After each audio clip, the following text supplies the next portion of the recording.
నమస్కారం, welcome to I dream. నేను మీ విజిత. అయితే మనకు శని వక్రగతి చెందుతుంది అని అంటున్నారు. ఆల్రెడీ అది ప్రారంభమైపోయింది. ఇది నవంబర్ వరకు కొనసాగుతుంది అని చెప్తున్నారు. దీనివల్ల కొన్ని రాశుల వారికి ప్రభావం ఉండబోతుంది అంటున్నారు. అటువంటి రాశులు ఏంటో వివరంగా ఒక్కొక్క రాశి గురించి తెలుసుకునే ప్రయత్నం చేద్దాం. ప్రస్తుతం మనతో పాటు ఉన్నారు ప్రముఖ జ్యోతిష, వాస్తు, సంఖ్యాశాస్త్ర మరియు నవరత్నాల నిపుణురాలు తనిష్క గారు. వారితో మాట్లాడి వీటి గురించి వివరంగా తెలుసుకునే ప్రయత్నం చేద్దాం. నమస్తే అండి. నమస్తే అమ్మా. శని వక్రగతి వల్ల కర్కాటక రాశి వారిపైన ఎటువంటి ప్రభావం ఉండబోతోంది? అయితే అందరిలో ఒక చిన్న డౌట్ ఉంది. ఏంటంటే వీళ్ళు మొన్నటి వరకు కూడా ఈ శని వక్రగతి చెందడానికి బిఫోర్ వరకు అష్టమ శని అనేది కంప్లీట్ చేసుకున్నారు. మరి ఇప్పుడు ఇది వక్రగతి వల్ల పోయింది, రివర్స్ వచ్చింది అని చెప్పి కొంతమంది మాట్లాడుతున్నారు. ఇది వాస్తవమా? అది నిజమైతే మరి వీళ్ళకి ఎటువంటి ఇబ్బందులు రాబోతున్నాయి? దాని నుంచి ఎలా బయటపడాలి? ఓకే అమ్మా. ఇప్పుడు మనం ఏం అనుకుంటామంటే కొన్ని గ్రహాలు రివర్స్ వస్తుంది అంటే ఇప్పుడు రాహు కేతులు రివర్సే తిరుగుతూ ఉంటారు. కామన్ గా చెప్పాలంటే వాళ్ళు అసలు ఎప్పుడు కానీ రైట్ సైడ్ తిరగరు, యాంటీ క్లాక్ వైస్ మీకు తిరుగుతూ ఉంటారు కదా, తెలుసు. ఇప్పుడు ఏమైతుంది అంటే వీళ్ళు వగ్రం అవుతారు అట్లా అనే దానికి కొన్ని చక్రాల్లో నిజమని ఉంటుంది. రాహుకేతులు ఎప్పుడు వగ్రం కాదని కొంతమంది చెప్పేవాళ్ళు ఉంటారు.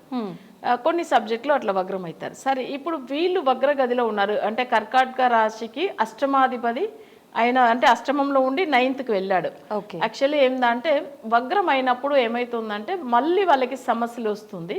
వగ్ర గదిలో కొన్నిసార్లు ఏమవుతాడంటే తను తిరిగి మళ్ళీ కుంభరాశికి వచ్చేస్తాడు. మళ్ళీ తిరిగి ఇంత ముందుకు కూడా చూసారంటే ఏళ్ళ నర్షని జరుగుతూ ఉన్నది మకర రాశికి. అప్పుడు ఏమైందంటే ఎన్నో నెలలు అసలు మళ్ళీ ధనుర్రాశికి వచ్చి మళ్ళీ మకరానికి వచ్చాడు. సో మకరంలోంచి మళ్ళీ ధనుర్రాశికి వెళ్ళాడు. ఇట్లా జరిగినాయి. అట్లా జరుగుతుంది. కొన్నిసార్లు ఏమైతుందంటే వాళ్ళు వగ్రం అయినప్పుడు వాళ్ళకి అర్థం కాదనమాట శనికి ఎటు వెళ్ళాలి, దారి తెలియక మళ్ళీ మళ్ళీ తిరిగి వస్తాడు. ఇప్పుడు నార్మల్ గా అంతా చాలా మంచిగా తెలివిగా ఉండే వాళ్ళకి కరెక్ట్ డెసిషన్ తీసుకోవడానికి అవుతుంది. వాళ్ళు మరీ వాళ్ళకి అర్థం కానప్పుడు ఏమైతుందంటే ఎక్కువ డిప్రెషన్ లో ఉన్న వాళ్ళకి ఏం డెసిషన్ తీసుకోలేదు కదా. అలానే ఆయన కూడా వగ్రం అయిపోతే ఏంది, తన బ్రెయినే పనిచేయదు. అప్పుడు అసలు అర్థం కాకుండా రివర్స్ కూడా తిరుగుతాడు కొన్నిసార్లు. సో అప్పుడు కొంచెం సమస్యలు ఎక్కువనే ఇస్తాడు. అయితే కొన్ని నెలలు కొన్ని రోజులు ఎట్లా రివర్స్ తిరిగి ఉండేసి మళ్ళీ సేమ్ అదే రాశికే వెళ్ళిపోతారు. అప్పుడు వరకు ఏమైతుందంటే ఇప్పుడు చాలా వరకు కష్టపడుతూ ఉంటారు. అష్టమాధిపతి అనేటప్పుడు అష్ట కష్టాలు ఇస్తాడు. సరే, మనం ఇక్కడ వచ్చి ఏమైతుందంటే కర్కాటక రాశికి ఇట్లా మీనంలోంచి మళ్ళీ వాళ్ళు కుంభానికి వచ్చినప్పుడు ఇంకా ఎక్కువ కష్టాలు ఉంటుంది. అంటే ఆరోగ్య విషయం మెయిన్. సో నెక్స్ట్ వచ్చి ఏమైతుందంటే ఇంట్లో ప్రతి దానికి వాళ్ళకి ఇంట్లో ఎప్పుడు వాళ్ళకి ఎవరు వాల్యూ ఇవ్వరు, గొడవలు ఇట్లాంటిది వస్తుంది.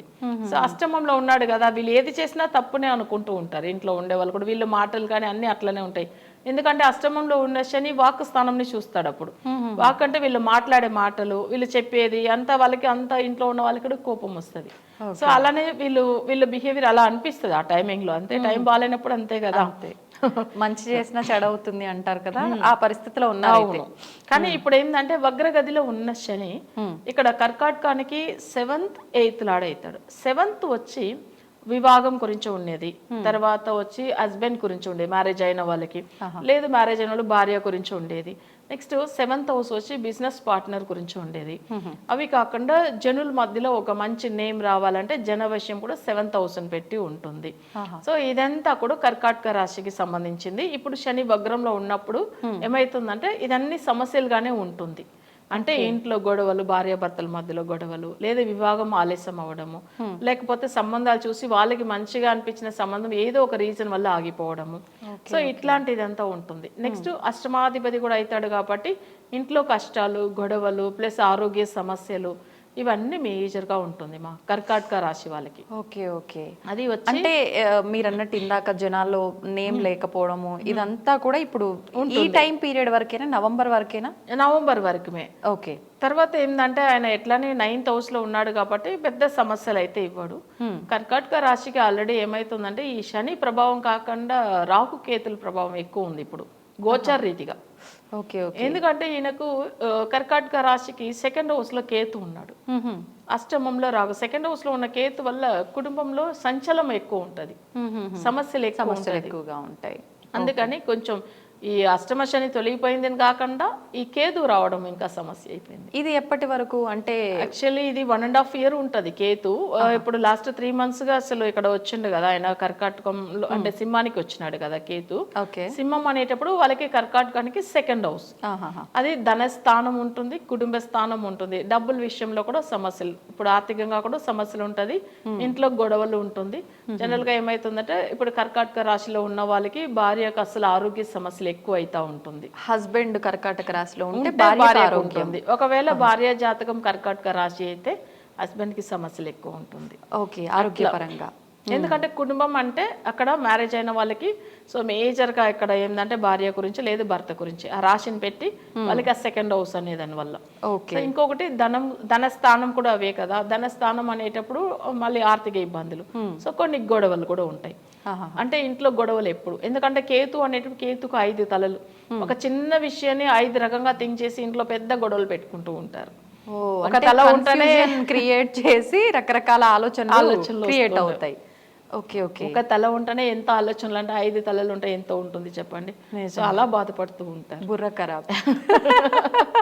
అంతే. అది అసలు చిన్న చిన్న విషయానికి కూడా డౌట్ అనుమానించడము, ప్లస్ అది కాకుండా ఏదైనా ఒక చిన్న థింగ్స్ ఏదో ఒకటి షాపింగ్ చేసాము కొనుక్కుని వచ్చామంటే మళ్ళీ అది ఇది కరెక్టా కాదా, బ్రాండ్ ఇది మంచి బ్రాండా లేదా, ప్రతిదీ సో వాళ్ళే ఆలోచన చేసి కొనుక్కుని వచ్చి ఉంటారు మళ్ళీ ఇంటికి వచ్చిన తర్వాత. సో ఇవన్నీ కొన్ని ఎక్కువ డీప్ గా వెళ్తారనమాట. ఎప్పుడైనా కేతు వచ్చి ఉన్నప్పుడు వాళ్ళకి బాగాలేనప్పుడు ఎక్కువ థింకింగ్ ఉంటుంది. అంటే ఇది దాదాపు 1 year 1.5 year అంటే 3 months అయింది స్టార్ట్ అయింది.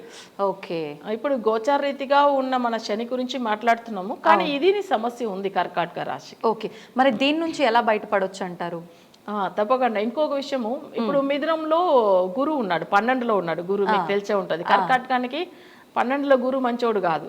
సో గోచార రీతిగా ఇక్కడ మేజర్ పెద్ద గ్రహాలు అంటే ఇయర్లీ ప్లానెట్స్ అని చెప్పేవాళ్ళు ఈ 4 కదా, రాహు కేతులు, తర్వాత శని, గురు. బట్ అయితే ఇక్కడ గురు 12లో ఉండడం వల్ల ఏమైతుంది, ఆరోగ్య సమస్యలు ఉంటుంది అన్ని విధంగా. అంటే 6, 9 స్థానానికి అధిపతి గురు, అయినా మంచిగా లేదు. సో అప్పుడు కర్కాటక రాశికి ఓవరాల్ గా చూసారంటే రాహు కేతుల వల్లనే మంచిగా లేదు, అండ్ గురు బలం లేదు అసలే. అవి శని వేరే ప్రభావం ఇప్పుడు వగ్ర గదిలో కొంచెం ఎక్కువగా ఎఫెక్ట్ అవుతున్నారు అని చెప్పొచ్చు కర్కాటక రాశి వాళ్ళు. అవును, అంటే ఒకవేళ వగ్ర నివర్తి అయిన తర్వాత శని ప్రభావం తగ్గుతుంది, కానీ ఈ రాహు కేతులు గురువు ఒక ప్రభావం ఎక్కువ ఉంటుంది. అంటే గురువు ఇయర్లీ వన్స్ తిరుగుతూ ఉంటాడు. సో ఆయన కూడా మన 3 months బ్యాక్ అసలు మిథునానికి వచ్చాడు కదా, మళ్ళీ జన్మ గురుగా వస్తాడు, అది కూడా అంత మంచిది కాదు.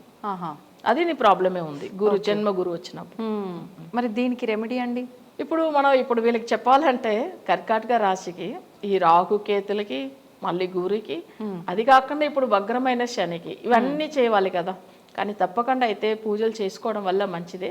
మరీ జాతక రీతిగా కర్కాటక రాశి ఎక్కువ సమస్యలు ఎక్కువ ఉందంటే తప్పకుండా జాతకం చూసుకుని అసలు దాని తర్వాత వాళ్ళు నడుచున్న దశాన్ని పెట్టి అప్పుడు పూజలు చేయడం మంచిదన్నమాట. అంటే ఇష్టానికి ఏదో ఒకటి చేసుకునే దానికన్నా ఇబ్బంది పడతామో మళ్ళీ అది ఫలితం ఉంటుందో లేదో తెలియదు కాబట్టి పర్సనల్ చార్ట్ చూపించి దానికి సంబంధించిన పూజలు చేసుకుంటాం. ఎందుకంటే ఇప్పుడు పూజలు అంటే ఇప్పుడు ఈ 4 గ్రహాలకు చేయాలి, తర్వాత వాళ్ళ జాతక రీతిగా ఏం దశ జరుగుతుందో అది మనకు చూడాలి. సో ఇవన్నీ చూసుకుని ప్రాపర్ గా ఇవ్వడం మంచిది. ఇప్పుడు ఏదో సింగిల్ గా వాళ్ళు శని వరకు అంటే చెప్పొచ్చు, ఇప్పుడు అన్ని సమస్యగా ఉంది కదా, అందుకని చూడాలి జాతకం. ఓకే, ధన్యవాదాలండి. Okay. And for more videos, please subscribe to iDream. Please subscribe to iDream. Please subscribe iDream. And please subscribe to iDream. For more videos, subscribe to iDream. Please like, share and subscribe to the channel. Congratulations, iDream. Subscribe to iDream. Subscribe to iDream. so subscribe to iDream Media. iDream team andarki huge congratulations. Please subscribe iDream Media. Please subscribe to iDream.